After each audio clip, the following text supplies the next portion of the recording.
Welcome to the Idea Talks, where we discuss big ideas. The Idea Talks is a weekly podcast with Josh Tice and other leaders on big ideas for life, leadership, and ministry. And I'm your co-host, Drew Polvencia. For more information on this podcast, visit ideanetwork.church. Hey man, this is the part of the episode where we're supposed to advertise my book. All right. So what do you think we should say? I don't feel bad about it. It's not a shameless plug. It's literally your book. You've put a lot of work into it. That's a good point. So you need to pick up a copy. And hey, here's the thing. If you buy a copy and you didn't like it, right, Drew said he'll pay for you to ship it back. It's not what I said. At least an In-N-Out burger, I'll ship to them. You'll ship them. If it's on the East Coast, it'll be all spoiled, but it's fine. Hey, I'm in this book too. You are. You're actually in this book. And I say some things that people don't know about you. It's going to be great. I tell some stories. All right. Are Where can people find this book at? Oh, that's right. And what it's called. Okay, so you can pick up this book. Right. It's called The Quest for Friendship. The Quest for Friendship. Insert Galleon's music here. That really is what it is. Right. It's happening right now as we speak. The Idea Network publishing arm of our network has produced this awesome resource, and I really do appreciate it. It's exciting. It really is a discussion of friendship, and I want you to pick up a copy at ideanetwork.church in the shop tab. It's the very first resource at the very top. You can pick it up, and if you put in the promo code free shipping is yours. All right. Yeah. There it is. Go do it now. The Quest for Friendship. Welcome to this edition of the Idea Talks. Thanks so much for stopping by. On today's episode, we have a very special treat for you. We have a couple that's going to talk about ministry and marriage who's been married for over 32 years. That couple is none other than Paul and Martha Davis. The Lord has uniquely gifted Paul and Martha Davis individually while allowing them to complement each other as a team. In their lifetime of ministry, they have led church plants, Christian schools, and dynamic ministry teams. Additionally, they have given oversight to children's, youth, and college career ministries. They enjoy pace-setting leadership, as well as serving as educators, conference speakers, and ministry trip facilitators. After having pastored in New Jersey, Indiana, and Michigan, Paul became the seventh president of the Association of Baptists for World Evangelism, also known as ABWE, in November of 2017. ABWE is a growing mission agency which serves local churches and partners with them to send missionaries worldwide. Paul and Martha Davis are blessed with 4 young adult children. You can find out more about the Davis family and their ministry at abwe.org. Without any further ado, here's their session. Well, we're going to go ahead and get started, and I think we want to start right at 9 o'clock, as close as we can, and so we'll do that. Let's pray and ask the Lord to bless our time together, shall we? Father, we're so grateful for the opportunity to talk about an institution that you created right at creation. From the 6th day, you put man and woman together, and this is your design. This is your creation, and Lord, we just want to do it like our Creator made us to do it. And so, Lord, as we talk about marriage and as we talk about ministry today, Lord, I pray that you would bless our time. I pray that you would give us good interaction. I pray that, Lord, you would allow ideas to flow quickly and freely. And, Father, that we would talk about what you want us to talk about. We'll thank you for it in Jesus' name. Amen. Let me introduce ourselves. I'm Paul, and this is Martha Davis. We have been married for almost 31 years. And, so we're excited about that. And we've been in ministry that same amount of time. And we are not marriage experts. Your marriage may be better than ours. But one of the things that we have seen over the course of 31 years is this. The chances are, if you blow ministry, it'll happen with something related to your marriage. And we've seen great marriages and poor ministry balance, and we've seen great ministries and poor marriage balance. And if we've seen anything in 31 years of marriage, it's that ministry and marriage is a difficult balance at best. Marriage is difficult and ministry is difficult. You put the two together and you've got a combination of just a million things that can go wrong.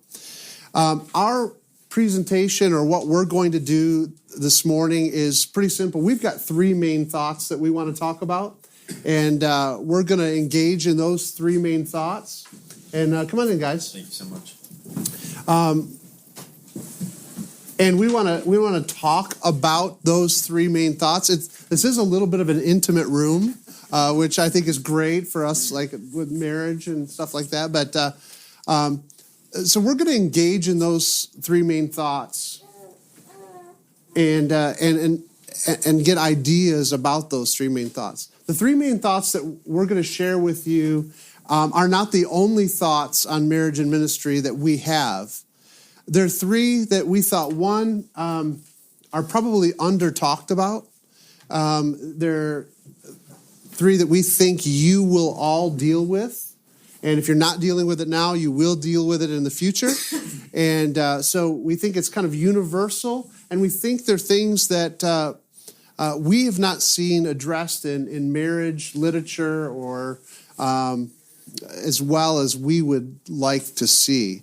And do you have anything you want to add to that? You got it, buddy. Okay. So before we do anything, because we've been threatened within an inch of our life that we have to give you resources, okay? So we've given you a notebook. Well, I want to give you the resources that we have found beneficial. Some of you might know about these already, and that's great if you have. But these are four resources that we've. The first one I don't have a copy of, because as soon as I get by the book, I always give it away. It's Gary Thomas, Sacred Marriage. Okay? Gary Thomas, Sacred Marriage. The subtitle of it is, what if your marriage was about holiness instead of happiness? And if you haven't read that, how many of you have read that book? Okay, so some of you have. How many of you have never heard of it before? Okay.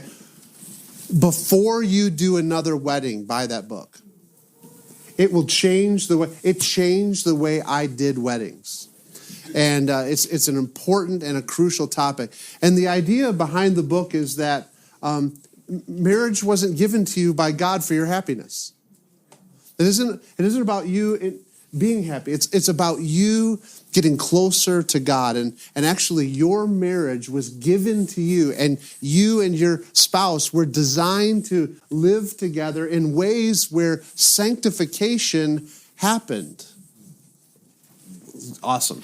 And again, I don't, every single thing that's said in these books, I don't, can I put that disclaimer, okay? So, another book that Martha and I have really loved is this one. Have you guys seen this book before? Okay, again, this is a tremendous resource. Super easy read, okay? This is a resource that we have given hundreds of these away.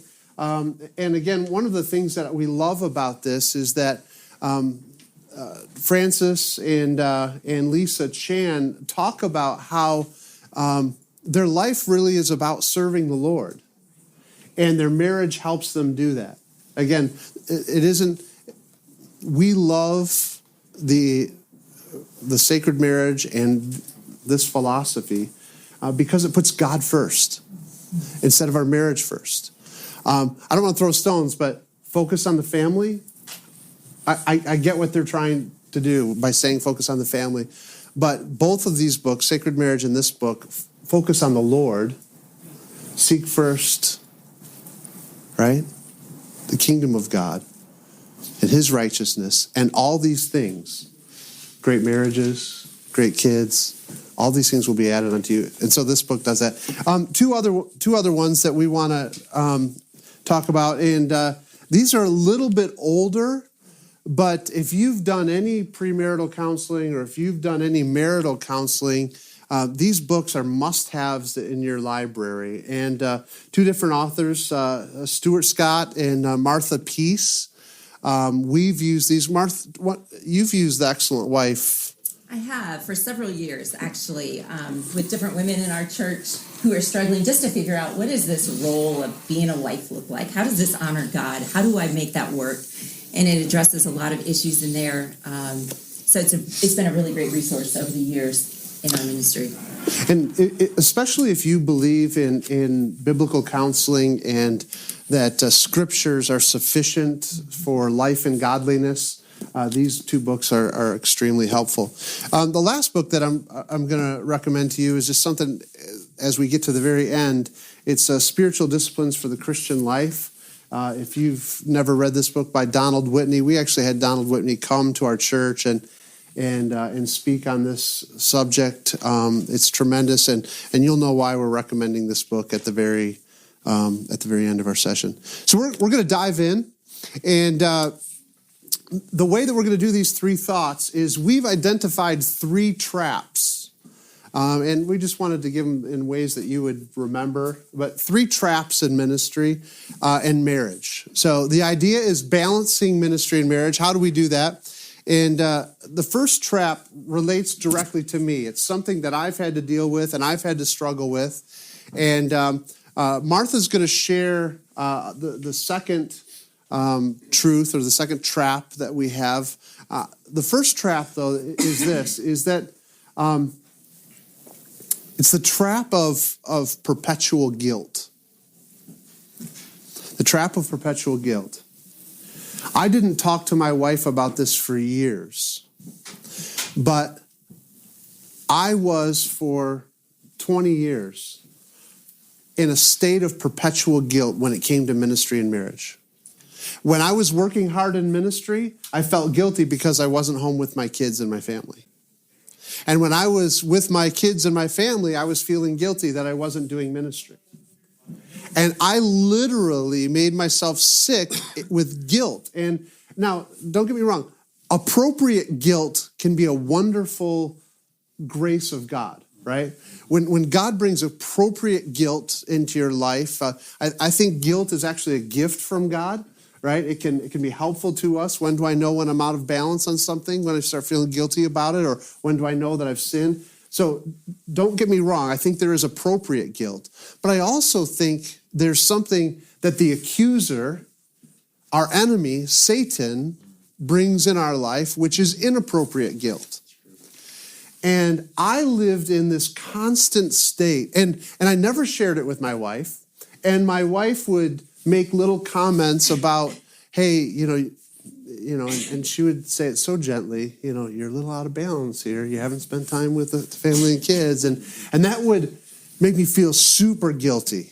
So I was like, I'm blowing it as a husband. I'm blowing it as a father, And then, then people that I was working with, or ministry, people would be like, hey, you need to devote a little more time to this ministry or that ministry or this little thing and that little thing. So then I'd be like, oh man, I'm blowing it in ministry.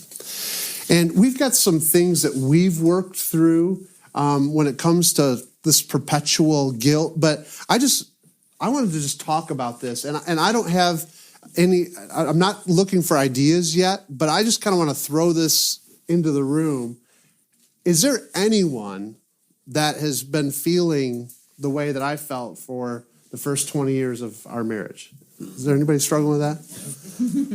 So what are some of the, so are you just struggling with it, or how are you dealing with it? Like, do you talk about it? I think it's a battle you are always fighting and trying to, it's that battle of trying to keep the balance between it. And so it's, I always think of it as a battle that you just have to keep on fighting. And you don't stop fighting. Yeah. Not the battle with guilt, the battle with the balance, right? Sure. Yeah, but good. Then, the guilt kind of brings you back and forth on that. Right. I had a pastor's wife tell me, actually, no, it was just a godly friend. I was really struggling because I have 2 small children and one on the way, and we're planting a church, and it was like, how in the world am I supposed to care for these kids, and be a good pastor's wife, and be a good wife, and love all these people and open my home and blah, blah, blah, blah, blah. And she said, look, and I would get paralyzed. Yes. I can't, what do I do? I'm sitting here and I've got 500 things to do and I can't pick one. And she just said, at that moment, you need to stop, ask the Lord for wisdom, and then trust him that he's going to give you wisdom to make the right choice next. So then... And then just feel guilty about that choice later on. Just grab something and do it and say, God, I trust you that you wanted me to do this because I asked you for wisdom. You promised to give it if I ask for it. So I'm just going to move forward rather than saying, well, I have to do all 500 things at once. Yeah. So, Good. But you still end up like, oh, why couldn't I get more done? Yeah. So do this. Take your hand, take your left hand, and just have it out. I want to play a little game here. Right? If this is work, if this counts as work, okay. Again, there's ministry and marriage. Okay. So if this counts as work, I want you to put one finger up. I'm going to give you like 4 or 5 scenarios. Okay. So in other words, if is this work or is this just life? Okay. Here's a scenario. You've been traveling 2 days. You have to travel 2 days. You're going to speak at a seminar. You've been asked to speak. You're flattered that you get to speak. And you have to travel a day there, and you have to travel a day back. Okay? You're with your spouse. Are those 2 travel days work days or days off? Put finger. If it's work, put a finger up. If it's not, just kind of leave it. Okay? Okay, just we're going to talk about it in a second. Okay, here's the second scenario. You're having dinner with friends who also serve with you in ministry. Are you working or not? Okay, they're friends. They're friends, but they serve with you in ministry. Here's another one. After a church function, you go out to eat with a fellow staff member. And if you have a multi-person staff, if not, it could be a leader in your church. After church, you have to eat anyway. You have to eat anyway. But is it work or is it? Here's the last one. One of your leadership team's families are sick, and you take them a meal because you love them. You're very close with them. They're friends too, and you take them a meal. Was that work, or was that being a good friend? Okay, so Work in general. okay, that's all right. Okay, well, let me scratch that one off. That was a no-brainer. Yeah. Are you calling ministry work? I'm just throwing out scenarios, right? Yeah. What's in your head? Yeah. So how many had one finger? That one of those scenarios was work. Okay, a few of you. How many had two fingers? Okay, 2 of those were work. How many had 3? Okay. How many had 4? Okay. Here's the deal. There's no right answers or wrong answers.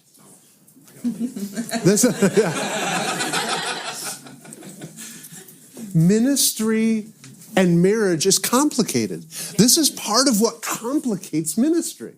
It's like some of us would just say, and let me just, some of those. I give it 2. He's going to have a 1. Let's just be real. Okay. Yeah. There's some things I'd be like, this is absolutely work, you know? And some of those scenarios, I was like, they're friends. We're hanging out. They're buddies, you know? And here's the thing that we would say. It doesn't matter. There's no right or wrong answers. What is important is that you and your spouse are on the same page with which is which.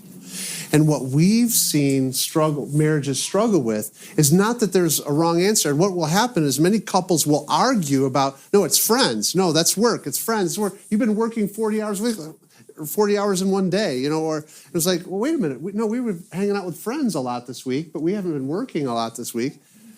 Well, you have to work through this. And part of working through this perpetual guilt, and really, when I started talking to Martha, and this came to a head because I didn't think I was working too many hours, because I'm a very social person, and for me to have dinner after church with a staff member is just, I've got to eat anyway. I might as well eat with somebody.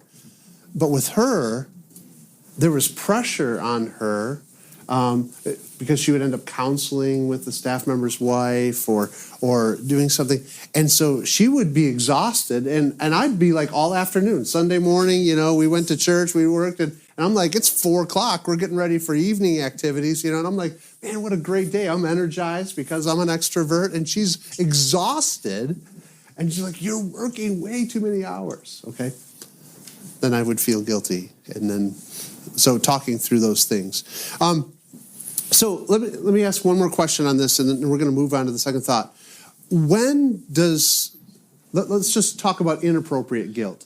I think there are times when we do have to feel guilty about working too many hours. We do have to,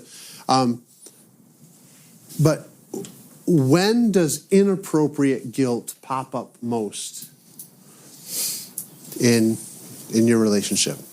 When do you feel it? When does it hit you the most? When you're tired? Okay. Right. Good. The holidays? The holidays? Right.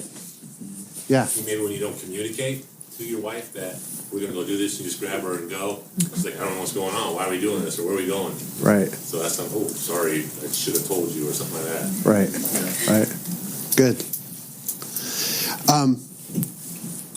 So what advice would you give for dealing with inappropriate guilt? If someone came to you with this issue, I'm constantly feeling guilty. I'm working many ministry hours. I'm working on my marriage. How would you? Just one thing that we did in this year, so we're not experts, and really what we did was my wife. Looking at New Year's as a good time to meet together and kind of discuss what's our word for the day, or what's our word for the year, passion for the year, direction for the year. I found out from my wife that she was overworked last year, completely, and needed a break for this year, and was not expecting that. Yeah. When she said it, I was like, "Oh, yeah, it makes sense." Right. But was not expecting that. But kind of taking those times that are automatic reset times in all of our lives. To use that to start a conversation that could be somewhat natural because you're already thinking of all the changes you have to make. Right. Good. Yeah. One of the things I love you said is communication. I think obviously you have to be on the same page. And sometimes ministry is so difficult in that you're working through things. The thing that I love about my wife, who is able to express that, but one of the things that we've done as a result of that is one day a month we'll have just a date there where we get out and we're able to connect together. And I think that connecting point is so huge to be able to express what's going on, especially with 4 kids. And so having a time where you just connect together to be able to, it's like refreshing. Yeah. And I think that's huge for removing that, I would say, that inappropriate guilt as well. Yeah, we have 3 suggestions for dealing with this. And the first one you've already brought up. We talk about talking about the elephant in the room. The elephant in the room is that ministry and marriage is complicated. It's always complicated. You'll never be done trying to balance this, okay? So we have to talk about the elephant in the room, okay? That we're always going to have to balance this thing. The second thing we've found is we have to obey, and I don't know what your theological stance is on this. I'm just going to throw this out here. No ideas are bad, Josh said. So, guys, we have to be serious about Sabbath. And as we balance this, the Sabbath was a command. And it's interesting because in Deuteronomy chapter 5, when God reiterates the law and he talks about the Sabbath, it's interesting that the command in Deuteronomy chapter 5 is the only command where he lists your spouse, your children, and your animals. Like everybody is supposed to rest in Sabbath. Now, I think there's a reason why God would mention everybody in there. In other words, rest and Sabbath isn't just for you. Rest and Sabbath is for your relationships. It's for your relationship with your spouse. It's for your relationship. It's for you to cease working and for you to realign your priorities with the Lord and also reestablish your intimate relationships with your spouse and even, yes, your animals, you know, because I have so many. And so So so we believe this principle, but we have been notorious to not practice it. Okay? So this is, every ministry context is so different. How are you practicing Sabbath? And are you doing it well? But B, because I know it's not Sundays, right? I know you're not Sabbathing on Sundays. And if you are, we need to talk afterwards, okay? So it's not Sunday. So what are you doing to, I would say, obey Sabbath, or to put the principle of Sabbath into your life? So we have a family day we recognize every Friday, and because we homeschool, we don't do school on Fridays. Okay. And we usually leave our city. That's the goal. Okay. Because we find that if we are in the city, something comes up, someone comes up. Right. And so we try to protect it as best we can. Sometimes, obviously, there's going to be something, an event happening on Friday night or something like that, and then we do a half family day. But if we miss time alone with our kids, then we make it up to them at another time. Okay. And so that's our version of Sabbath. Okay. It's like relaxing and having fun with our kids. Good. Yeah, that's something my husband and I do on Fridays. We basically kind of disconnect from, we don't talk about church, we don't, really respond to anybody, like if it's an emergency, right, then right. But like we don't really respond to anybody. We try not to talk about the different ministries we do, and we just spend time with the Lord and then spend time with each other. Like on Fridays is the day, no church, no conversation about church, just us and relationship with the Lord and just relax or hang out with friends or something like that. So that's something we do. Good. We also we don't just let it happen. We plan it to happen every week. Right.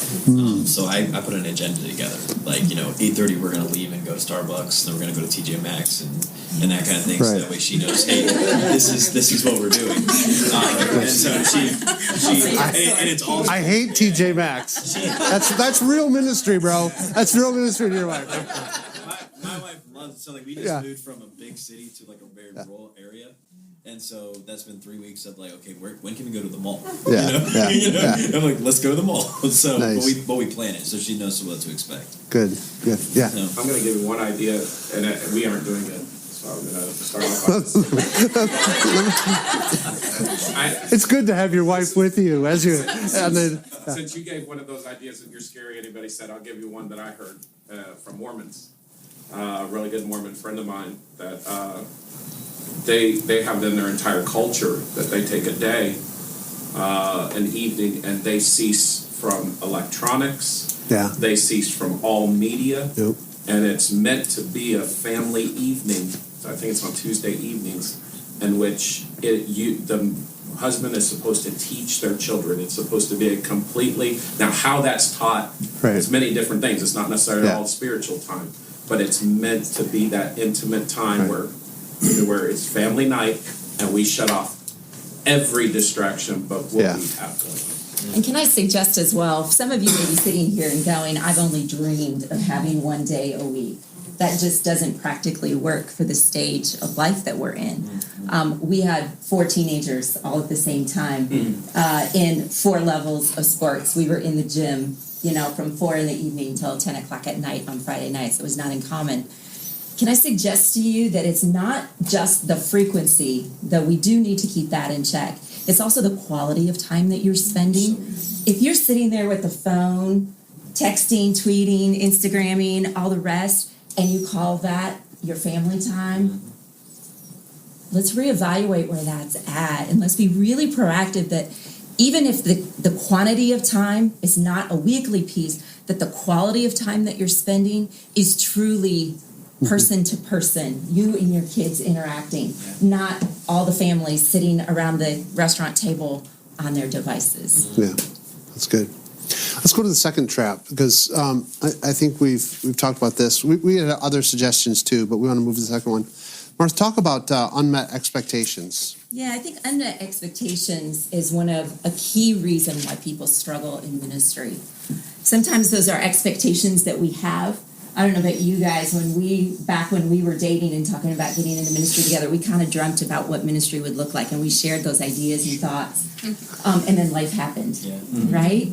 And it's those unmet expectations often when we don't discuss those, when we don't share those with each other, that it can breed and kind of foster that whole discouragement. We get in those spaces of discouragement, discontent. And often those are the times when we start asking ourselves questions like, is this really what ministry is all about? This isn't what I signed up for. I thought we were supposed to feel fulfilled when we're serving God. And expectations. Why am I so lonely? Yeah, why am I so lonely? I'm with this group of hundreds of people, and yet I feel so lonely here. Sometimes those expectations are ones that we place on ourselves often. So being a pastor's wife for 30 years, they're placed on you by others. Many others, hundreds of others placing those expectations. And so one of the questions that we want to chat about is, how do we deal with those unmet expectations? And what are some of the expectations that you had? And again, there's unmet expectations in ministry and marriage. Yeah. I had big dreams for what ministry would look like, right? And I had big dreams for what my marriage would look like 30 years later. And it just turned out way better than any of my expectations ever.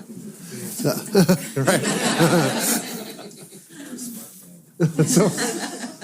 So what are some expectations that you had about ministry or marriage? And again, we've seen this in really affect marriages and really affect ministry. When you're disillusioned for what pastoral ministry really is like, you can become despondent, you can become aloof, you can start medicating yourself in ways that are inappropriate with a host of things, from sports to prescription drugs.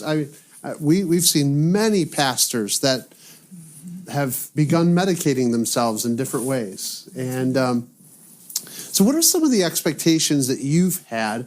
And if you were counseling someone just getting into ministry, they're 20 years old and they're pursuing marriage, they're pursuing ministry, how would you help a person manage expectations for both ministry and marriage? Wait a decade. You'd what? Wait a decade. Wait a decade, yeah. They're not going to wait. It's better to marry than to burn, the scriptures say. No. Marriage, okay. No. Ministry. Oh, wait a decade, okay. I had kind of this expectation that ministry would happen like a 40-hour work week, even though I knew it wouldn't. Right. But in my brain, I was thinking, he'll go to work, and he'll have his counseling sessions and stuff, and then he'll come home, and he'll just shut it off. Yeah. And he won't be tempted to pick up his phone and check the text message from the person he was counseling just 20 minutes ago, or he won't be up till 11:30 on the phone trying to figure out where are we supposed to meet this Sunday. This isn't going to happen, and we're just going to have a normal life. Once we go into our house, it's a normal life. Right. And that was my expectation. But I think the thing that has helped with that, and I still struggle with it because I like things to fit in boxes. Right. But the thing that has helped is allowing him to be honest and being honest back, like that communication of, this was my expectation and it wasn't met, and kind of being honest, like, I realize that's not realistic, but if we could edge in that direction, that might help me. Yeah. But kind of just recognizing ministry is not 40 hours or 60 hours or 80 hours. It's really all-encompassing when you really are, especially in church planting, it's all-encompassing. Yeah. So. I think it's that way for every ministry. If you love your flock, right? If you truly are pastoral and love your flock, it's hard to pull life and ministry apart, right? Yeah. Yeah. Maybe not to set goals about things that are out of your control, like how many people have to be there Sunday for you to be happy. You could set a goal on how many people you're going to say that again. Say that again, because my heart needs that.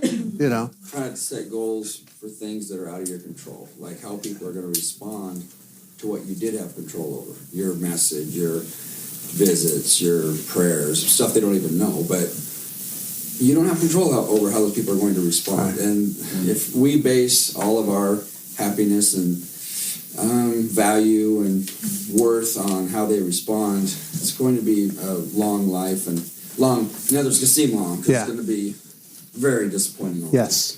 The other thing I think is that when you're in the ministry a long time, you can get to the place where somehow you think your life is way different than everyone else's. It's just way different. The normal people in our church, they just go to work from this time to that time. They come home. They don't worry about anything. That's not true. Right. They're worried about keeping their job. They've got some pressure on them because the employees below them aren't doing what they expect. They have so many of the exact same pressures on them. Right. And especially if we start cultivating that culture in our home with that kind of talk, our kids get the idea that, wow, they're really under some kind of extra difficult situation because I'm a pastor's kid, and I'm one of the things that we've really tried to do at our church is be open that our kids are just kids. We're just people. We are. And Tammy, one time, one of our ladies got after one of our daughters, not because of what she did, but because she was the pastor's daughter. And the pastor's daughter shouldn't do that. Right. And Tammy said, hey, if what she's done wasn't right, that's great. But it's got nothing to do with whose daughter she is. Right. And trying to take some of those expectations, protect your kids from some of those expectations that other people might have on them that are unrealistic. Yeah. Yeah. Did you have something? He just ended the sentence on what I was about to say. My husband and I, we've been in the ministry for 20 years now. In the beginning, I had this idea that as we minister together, it would be kind of like dating and serving at the same time. It turns out... So romantic. It turns out it's not a Hallmark movie. We are polar opposites of each other. I mean, I'm crazy, I'm loud, very very outgoing. He's very behind the scenes and just quiet. We're strong-willed, both in our different areas. And so for me, I just had to assess my husband and realize that my expectations for you are completely unrealistic. I need new expectations because this is not who God needs you to be. Because when we are involved in the same ministry together, like say a banquet or a big project, we argue because it should be done this way. No, it should be done this way. I'm the leader. Yeah. And so we realized early in our marriage, you minister in the music ministry, and I work over here in the visitor team. And I think just realizing that it's okay if we're not involved in the same exact ministry together, because that's not who we are. Right. So I think just assessing him and realizing my expectations for you are completely unreal. Yeah. How could you possibly meet them? Right. I think that helped me. Good.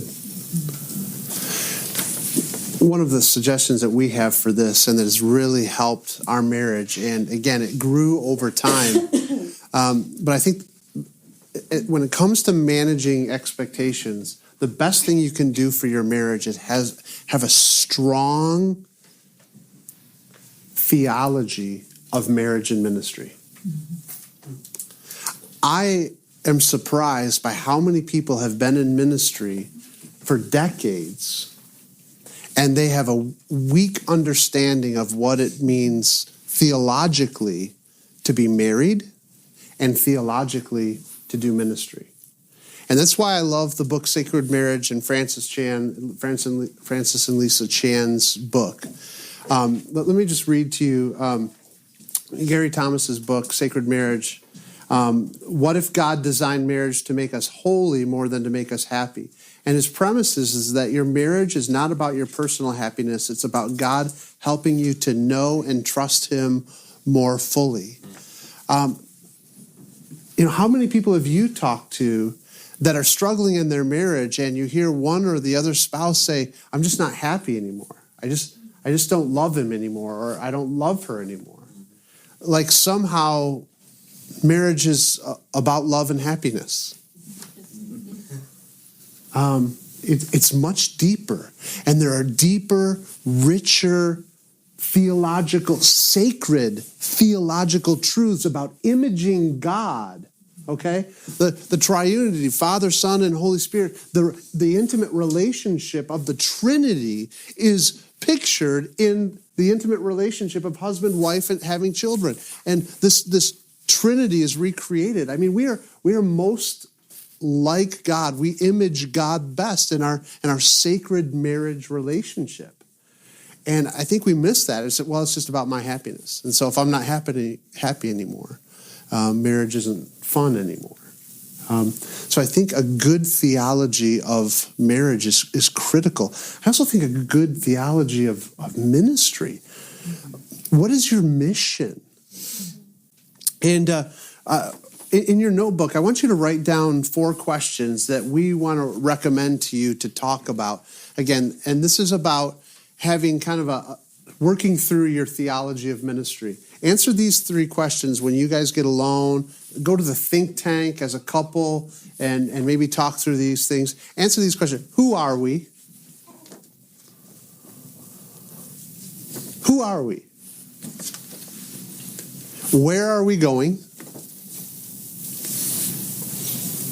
This is going to be so profound. What are we doing? What are we doing? And the last question is, why are we doing this? Why are we in ministry? All of those questions are answered in your theology of marriage and ministry. And again, every marriage and every ministry is different. But talking about those questions, I think, will get you to a different level of where your expectations are. Our expectations of each other for both marriage and ministry have drastically changed in 30 years. And even in our season of ministry now, we pastored for 30 years. I was a pastor, and we've had a variety of roles. But currently, right now, I'm the president of a mission agency.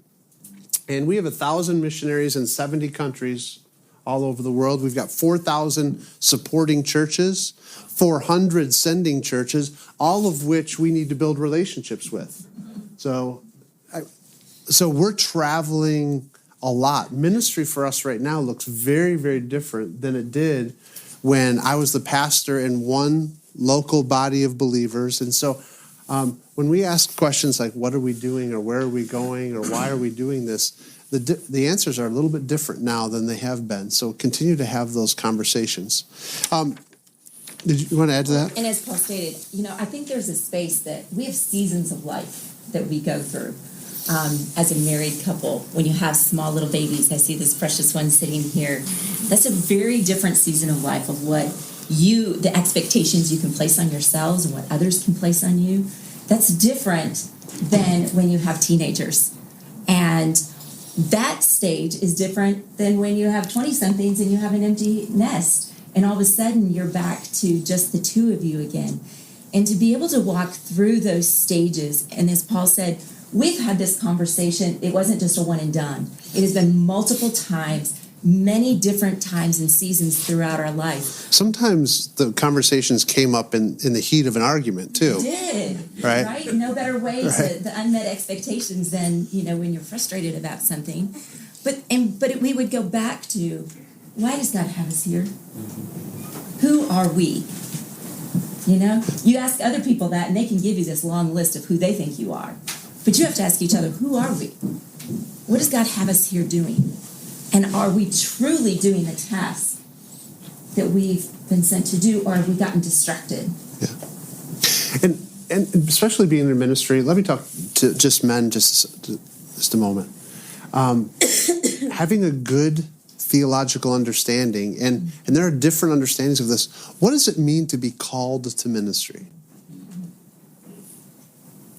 Now, I have a very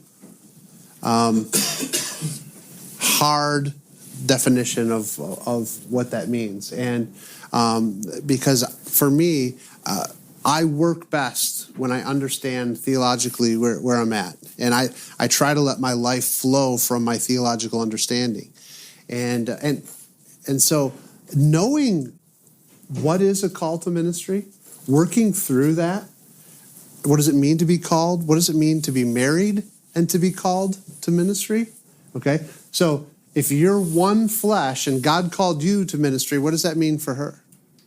What are the implications? This is where you have to, who are we? You have to answer that question.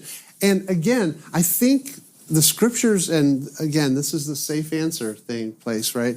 I think there's room for a wide understanding of some of what call means, because there's no verse that says this is what being called to ministry means, right? So we'd have to build a theology. I think as a husband and wife, it's most important that you just be on the same page. I firmly believe that gifts constitute the call. In other words, the gifts that God has given us, the spiritual gifts that God has given us, and are manifested in our life as the Spirit is manifested in our life, I believe that constitutes our call to ministry. So what we need to be doing is, and secularly, books like Strength Finders would tell you this, right? Live in your strengths. We believe that whatever God has gifted us to do, that's what we ought to be doing for His glory and our good, right? So what that means, so what are your gifts and what are her gifts? Here's the last trap that we want to talk about. And I'm going to try not to preach here for a minute, but go ahead. So we've talked about that ministry is hard. We've talked about marriage is hard. Doing both ministry and marriage well is super hard. No one enters marriage or ministry with all of the strength and the equipping that they need to endure. A trap that we have seen and we want to talk about is spiritual and emotional weakness. Spiritual and emotional weakness. And we don't like to talk about that. We don't like to talk about weakness. We don't like to talk about, even though that we're in ministry, there are times we get spiritually weak. And there are times when we are emotionally weak. And so I was doing premarital counseling for two teenagers that grew up in our youth ministry, and I was a senior pastor at the time, but I was a youth pastor, so they were in my youth group. So I discipled them from the time that they were, 12, 13, all the way up. Now they're adults, they're getting married, and I'm doing their premarital counseling. And the guy sits me down and he says, Pastor Paul, he's like, just tell me, like, what is like the secret that unmarried people don't know about marriage until they get married? What is it that we don't know? What is, and I thought long and hard, and his name was Rob, and I said, Rob, here's what I'm finding. And my wife does not like when I say this, but it's true. And I told him, I said, marriage lasts much longer than you realize.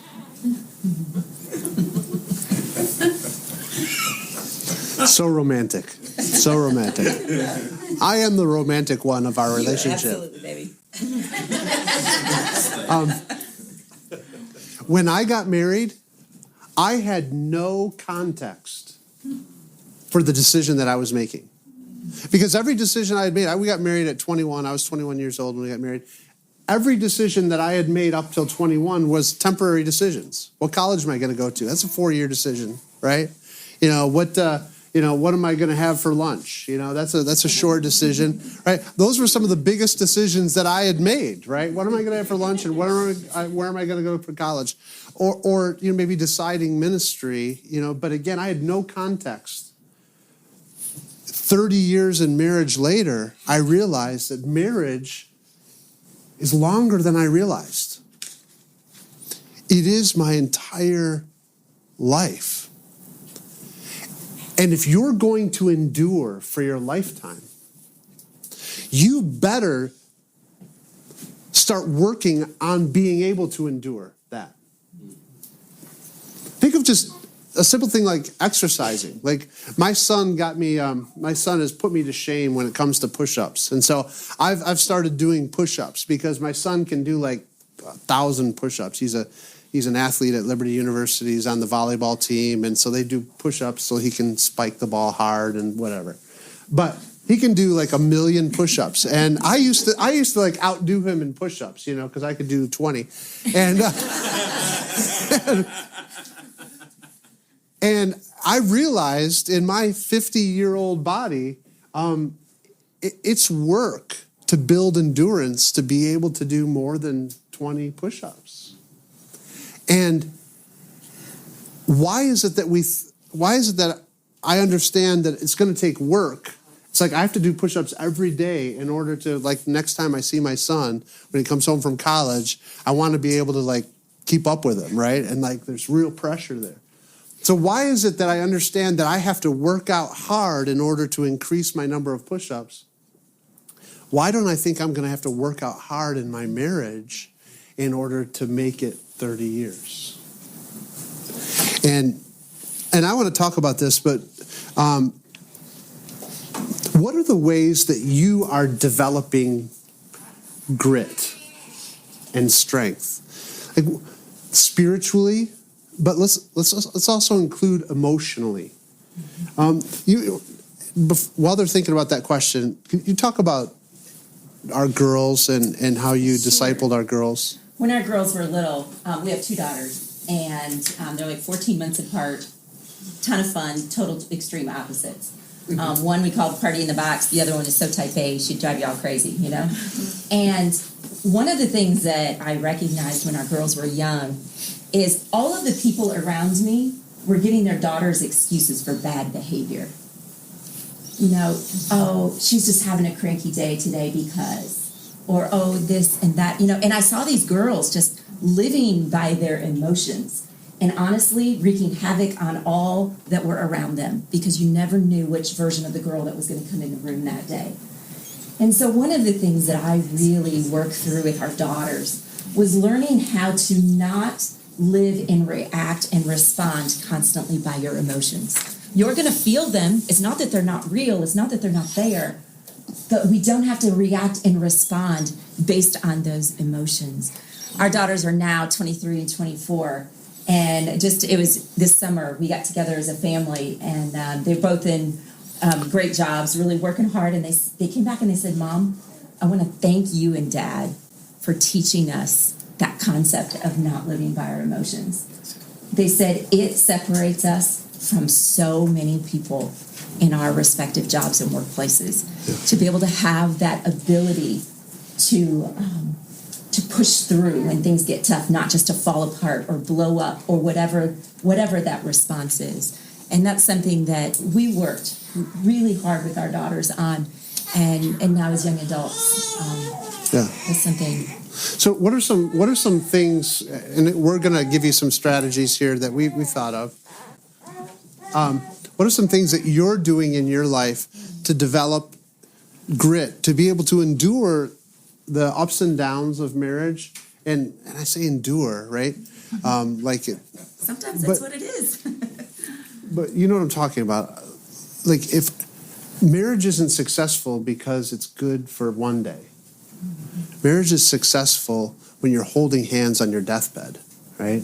And you've loved each other, and you've been faithful to each other, and you've discipled each other, and you've poured into. So how do we get there? How do we end up being that couple, right? That old, like the couple's leading worship. I took a picture of that guy that was leading worship. He's an ancient guy. He's probably at least, 3,000 years old. But he's raising his arms, and he and his wife they're having I'm just like, I want to be that couple. I want to be 80 years old and just loving, worshiping the Lord with my wife. How do we get there? Yeah. Well, when you brought up push-ups and marriage, how can you be disciplined for push-ups but struggle in marriage? Push-ups, it's simple. It's simple. It's a simple thing. You go like this, you push back up.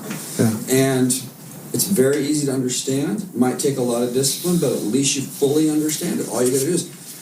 But I think for us, the key thing is to really, no matter how hard I work to please her, if I don't know what she needs to please her, it doesn't matter how hard I work. So I can work so hard and still have an unpleased wife, an unhappy wife, she can do the same for me. So it goes back, I think, all the way back to the very beginning. Both of you coming together in the Lord. I struggle with this terribly, but our church is all about the crucified life. And Christ knows how to love her like she needs to be loved. Yeah. If I can die to myself enough, he knows, even if she can't explain it, and vice versa. And that might sound too mystical. No, I don't think at all. It does at all. The thing is it's so hard to be that vulnerable, to open up, and really for her to be that vulnerable to say, here's what I need that you're not giving me, that I think I need, at least. And then if you did give that, if you made those push-ups, that goal, and it still didn't satisfy, well then, okay, something else is, But being able to be that vulnerable, yeah, it is. But it's key. Good, yeah. There was one thing that I think we had to learn early on in our marriage, because we never fought dating. I had our first fight like a year into the marriage. I mean, about anything. Like, it was never an issue. We were great.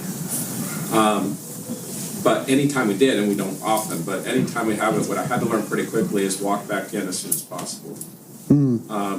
Because usually it's the second conversation is better than the first. So if you have that first conversation, especially when you feel you've left something on the table that isn't quite fixed, maybe you've dealt with something, because she'll just say yes, she'll end the argument. Yeah. And sometimes we'll end an argument, walk out to our respective places, or end in a huff in some cases.